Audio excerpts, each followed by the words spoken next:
Hi everyone! Good morning po sa inyong lahat po. Sana po na relax na kayo ngayon na oras. Katulad ko, relax na. Kasi aga kasi ako nag-umpisa, naglinis, tapos ngayon mag-arrange na ako sa mga gamit ko kasi pauwi ako ng Pilipinas. Sino mang gusto sumabay sa akin? Sabay tayo mga kabayan ko para makita natin ang mga pamilya natin sa Pilipinas. At saka mag-ingat kayo lagi.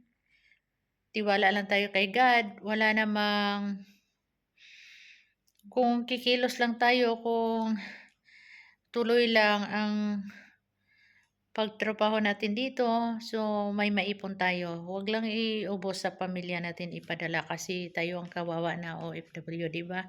So, yun lang ang masabi ko sa inyo. Alagaan niyo sarili ninyo at lagi magpaganda kayo. Huwag kayong hayaan yung sarili ninyo na malusyang kasi galing ka ng ibang bansa, tayo ang tsismis, yung kapitbahay natin, tayo ang inaabangan magsabi, uy, yun pala ang abroad para lang dito na nag-araro. So, hindi naman tayo nagyabang pero kailangan alagaan natin sarili natin. Hindi lang padala tayo na sa Pilipinas, bahala na tayo. Hindi ganyan.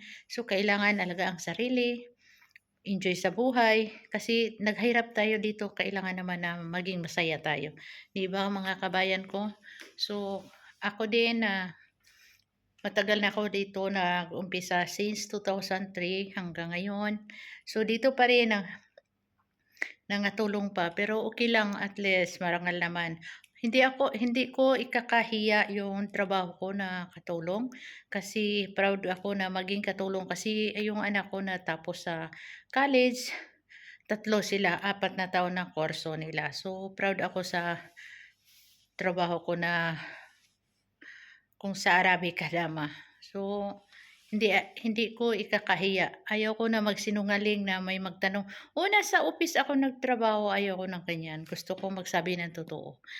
Ingat kayo, mga kabayan ko na mga Pinoy din, nasa labas, nasa kalsada naglinis. So, mag-ingat kayo kasi sobrang init. Inom kayo ng daming tubig. Huwag pabayang sarili para sa pamilya ninyo. God bless you all. More blessing to come. Like me. I love you all. O sa pamilya ko, God bless sa inyo. See you soon. Ilang tulog na lang, nasa Pinas na ako. Kasi ngayon, June 2. So, mag-ingat-ingat kayo dyan. Salamat po sa inyong lahat. I love you all. Thank you for watching my live.